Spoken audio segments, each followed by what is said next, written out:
Welcome back to അല്ലപ്പായ്. അപ്പോൾ ഇന്ന് ചൈനയിലെ വളരെ തണുപ്പുള്ള ഒരു പ്രഭാതമാണ് സുഹൃത്തുക്കളെ. ഞാനപ്പോൾ 6 മണിക്ക് എണീറ്റു. പുറത്തേക്ക് ഇറങ്ങി നോക്കാമെന്ന് വിചാരിച്ചു. കാരണം ഞാൻ ഇന്ന് തൊട്ട് നേരത്തെ എണീക്കും, രാവിലെ എക്സസൈസ് ചെയ്യും. അങ്ങനെ നല്ല നല്ല തീരുമാനങ്ങളൊക്കെ എടുക്കാൻ പോവുകയാണ് സുഹൃത്തുക്കളെ. ഞാനപ്പോൾ വാതിൽ തുറന്ന് പുറത്തേക്ക് ഇറങ്ങുവാണ്.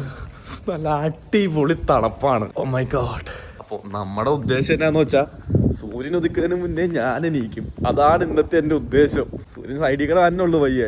എന്തൊക്കെയോ 5 AM ക്ലബിന് എന്തൊക്കെയോ പ്രത്യേകത ഉണ്ടെന്നാ പറയണത്. പക്ഷെ 5 മണിക്കൊന്നും എനിക്ക് എന്നെ കൊണ്ട് പറ്റൂല. നമ്മളത് 6 മണിയായിട്ട് പോസ്റ്റ്പോൺ ചെയ്തിട്ടുണ്ട്. അതുകൂടാതെ പെരുത്ത തണുപ്പും. നല്ല തണുപ്പുണ്ട്. ഞാനെങ്ങനെ പയ്യെ നടന്ന് പുറത്തേക്ക് ഇറങ്ങുവാണ്. നമ്മുടെ ഈ ബാക്ക് സൈഡിലായിട്ട് നടക്കാനൊക്കെ കുറേ സ്ഥലമുണ്ട്. നമുക്ക് ഇത്ര നാൾ തോന്നാത്തൊരു സംഭവമാണ് ഈ തണുപ്പ് കാലത്ത് തോന്നിയത്. ഈ തണുപ്പ് കാലത്ത് പുറത്തേക്ക് ഇറങ്ങുക എന്നൊക്കെ പറഞ്ഞാൽ കുറച്ച് ടാസ്ക്കാണ്. കാര്യം പറഞ്ഞാൽ തണുക്കണമല്ലോ. സെക്യൂരിറ്റി ഒക്കെ ചോദിക്കണ്ടേ അവൻ എന്തിൻ്റെ കഴപ്പമായിരിക്കും. കണ്ടില്ലേ കിളികളുടെ കളകള സൗണ്ടും വണ്ടികളില്ലാത്ത ചൈനയിലെ ഒരു പ്രഭാതം. രാവിലെ തന്നെ ആദ്യമായിട്ട് എണീറ്റുകൊണ്ട് നല്ല ബുദ്ധിമുട്ടുണ്ട്. ഭയങ്കര രാവിലെ തന്നെ ചേച്ചി എണീറ്റു റോഡ് ക്ലീൻ ചെയ്യാൻ തുടങ്ങുന്നു. ആരും എണീറ്റില്ലെങ്കിൽ ഇവർ എണീക്കും കഴിച്ചു. നമ്മൾ ഫ്ലാറ്റിൻ്റെ താഴെ നിന്ന് ഇറങ്ങുമ്പോൾ നമ്മുടെ ബാക്ക് സൈഡിലായിട്ട് ഒരു ഉദ്യാനമുണ്ട്. ഈ ഉദ്യാനത്തിൽ കൂടെ നമ്മളിങ്ങനെ നേരെ നടന്ന കണ്ടില്ലേ ആൾക്കാർ രാവിലെ തന്നെ എക്സസൈസ് ചെയ്യണമെന്നൊക്കെ നടന്നിട്ടുണ്ടെങ്കിൽ നല്ലതാണ്.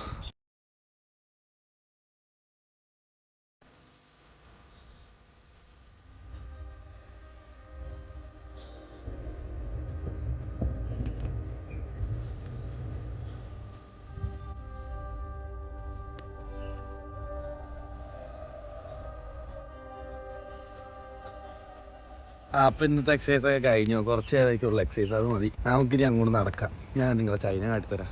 ചൈനയിലെ പ്രഭാതം നോക്ക് സുഹൃത്തുക്കളെ. നല്ല രസമല്ലേ? ഈ ചേട്ടനൊക്കെ നമ്മളെപ്പോലെ രാവിലെ നടക്കിറങ്ങിയതാ. അതിനും കുറച്ച് ദൂരം നടന്ന് മടുത്തു. കുറച്ച് പേരായിട്ട് വന്നോളൂ. ഈ ചേച്ചി കോടി വരാണ്ട കുറേ പേര് രാവിലെ എക്സസൈസ് ചെയ്യും ചൈനയിൽ. ഗൈസ് 3 പ്രതിമകൾ ഇത് ഇടത്തോട്ട് ചൂണ്ടിക്കാണിച്ച് വെക്കുന്നു. അതേ ആൾക്കാർ തന്നെ വലത്തോട്ട്. പക്ഷെ ഈ ഇവിടുത്തെ ഞാൻ കണ്ട പ്രത്യേകത എന്നാന്ന് വെച്ചാൽ ഈ ചേച്ചിയും സെയിമാ. പക്ഷേ അവിടെ ഒരു പെങ്കൊച്ച, ഇവിടെ ഒരു ആങ്കൊച്ച. പക്ഷെ ഹസ്ബൻഡ് രണ്ടും വെവ്വേറെയാ. ഈ ചേട്ടനും ആ ചേട്ടനും വേറെയാ. നമ്മൾ വലിയൊരു കാര്യമല്ലേ കണ്ടുപിടിച്ചേ. നമുക്ക് നിരീക്ഷണബോധം വേണം. കുറച്ച് ഇരുന്നാലോ? എവിടെ ഇരിക്കാല്ലേ? വയ്യ ഗൈസ്, വയ്യാതൊന്നുമില്ല കേട്ടോ. ഭയങ്കര ഭയങ്കരമായിട്ട് ഉറക്കം വണ്ട് വിശക്കണുണ്ട്. എന്നപ്പോൾ കഴിക്കുക? ഇനി അതാണ് ഇവിടെ അടുത്ത ചോദ്യം. നമ്മൾ എന്ത് കഴിക്കും? ഈ വാക്കിങ് അതും ഇതൊക്കെ കഴിഞ്ഞ് ഇനി തിരിച്ച് റൂമിട്ട് കയറി ചെല്ലുക എന്ന് പറഞ്ഞൊരു ചടങ്ങില്ലേ? കുടൽ കയറി ഞാൻ കയറി ചെല്ലാൻ പോകണം. ഇനി എന്ത് പുണ്ണാക്കെടുത്ത് വെച്ച് ഞാനിനി കയറ്റു ഭാഗത്തായിട്ട് വിശക്കുന്നുണ്ട്. വീട് എവിടെയാ? എനിക്ക് വയ്യ ഗൈസ്. രാവിലെ എന്നോട് തലപ്രാന്ത് എടുക്കും. ഇതൊക്കെ എങ്ങോട്ടോടെയാണോ? രാവിലെ സ്കൂൾ ഉണ്ടാവോ പിള്ളേർക്ക്? അവള് ജയിച്ചു. രാവിലെ നോക്കി കടയൊന്നും തുറന്നിട്ടില്ല. ഇത് എന്ത് കടയാണെന്നറിയോ? എനിക്കറിയില്ല. കടകൾ കുറേ ഉണ്ട്. അങ്ങനത്തൊരു വെല്ലുമിച്ച് പയർ പോലെ ഡാൻസ് ചെയ്യണം. എനിക്ക് വയ്യാണ്ടായോളൂ. വെല്ലുമിച്ച് ഡാൻസ് ചെയ്യണം. നോക്കി കിളികൾ പറന്നതോ. ഞാൻ അങ്ങനെ കുറേ ദൂരം നടക്കുക. എനിക്കങ്ങനെ പ്രത്യേകിച്ച് കാര്യമായിട്ട് നിങ്ങളോട് പറയാനില്ലാത്തതിൻ്റെ കാരണം എനിക്ക് വിശന്നിട്ട് എൻ്റെ ചെറുകുടലും വൻകുടലും പിണഞ്ഞു തുടങ്ങിയെന്ന് ഡൗട്ടുണ്ട്. അപ്പോൾ ആ ഒരു സാഹചര്യത്തിൽ ഞാൻ ഒത്തിരി സംസാരിക്കുന്നത് ശരിയല്ലോ. അപ്പുറത്തായിട്ട് ഇറങ്ങിയിട്ടുണ്ടെങ്കിൽ നമ്മുടെ റോക്കി ബാറിൻ്റെയും പബ്ബിൻ്റെയൊക്കെ അടുത്തേക്ക് പോവാം. ഇത് വിട്ട് അപ്പുറത്തേക്ക് ഇറങ്ങിയ അവിടുത്തെ പാണ്ട മതിൽ കയറിക്കണുണ്ടോ.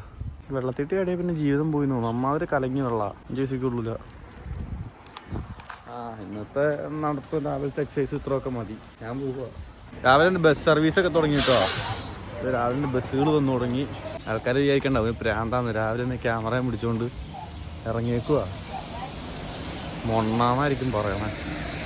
എനിക്കെങ്കിലും വയ്യ. ഞാൻ നിർത്തി. മനുഷ്യൻ രാവിലെ ഉറക്കത്തിൽ നിന്ന് എൻ്റെ എന്താ പിച്ച് ഉപയോഗിക്കാൻ പറയണേന്ന് തോന്നുന്നു. ഏതാണ് എൻ്റെ അവസ്ഥ നടത്താതെ? സൈഡിലൊരു ബസ്സല്ല ബെൻസ് ഒതുക്കിയിട്ടേക്കണം. ബെൻസ് മാത്രമൊന്നുമല്ല കേട്ടോ. അവിടെ ഇഷ്ടംപോലെ നല്ല കാറുണ്ട്. ബെൻസ് എന്ന് വെറുതെ പറഞ്ഞാൽ ചൈനയിലെ പാർക്ക് ചെയ്യണമെങ്കിൽ അങ്ങനെ പാർക്കിംഗ് ഫീ കൊടുക്കണം. ചുമ്മാ കൊണ്ടിട്ട് പെറ്റി അടച്ചിട്ടു. സുഹൃത്തുക്കളെ, അപ്പോൾ ഞാൻ ഇന്നത്തെ എൻ്റെ വീഡിയോ ഞാൻ ഇവിടെ വെച്ച് വൈൻഡപ്പ് ചെയ്യുവാണ്. എനിക്ക് തോന്നുന്ന സമയം ഇപ്പോൾ 6:45 7 മണിയായി ഉണ്ടാവും. 6:54 ഇപ്പോൾ പോയാൽ കിടന്നുറങ്ങി 9 മണിക്ക് വീണ്ടും നീക്കുക. അല്ല, ഞാൻ നീക്കില്ല, അങ്ങനെയല്ല, വിശക്കുണ്ട്. ഞാൻ അല്ലാണ്ട് ഇനി എന്നെ ചെയ്യാനാ, എനിക്ക് മടുത്തു. ഞാൻ എക്സസൈസ് തിരിച്ചു നമുക്ക് വേറെ ചേട്ടൻ്റെ എക്സസൈസ് ചെയ്യാൻ വേണ്ടി പോണു. ചെല്ലു ചേട്ടാ, നല്ലൊരു പ്രഭാതമായിരിക്കട്ടെ. സുപ്രഭാതം, ഗുഡ് മോർണിംഗ്. ഞാൻ എന്തായാലും റൂമിൽ പോവാ. ഞാൻ മടുത്ത് കുറേ നേരം 1 മണിക്കൂർ എക്സസൈസ് ചെയ്തില്ല, അത് മതി. 45 മിനിറ്റ് ചെയ്തു. രാവിലത്തെ എനർജി കിട്ടി, ഫുൾ പവർഫുള്ളായി. സൂര്യൻ ഉദിക്കുന്നതിന് മുന്നേ ഞാൻ എണീറ്റു. അപ്പോൾ നമുക്ക് അടുത്ത ദിവസം രാവിലെ 6 മണിക്ക് എണീക്കുവാണെങ്കിൽ കാണാം. എനിക്കറിയാൻ പാടില്ല എണീക്കുമെന്ന്. ഈ കണക്കാ എനിക്കായി എവിടെ പോകാൻ. നമ്മൾ RM ക്ലബിൻ്റെ ആൾക്കാരാ. ടാറ്റ. അപ്പോൾ ഓക്കെ, ബൈ. നമുക്ക് അടുത്ത ദിവസം കാണാം. ടാറ്റ.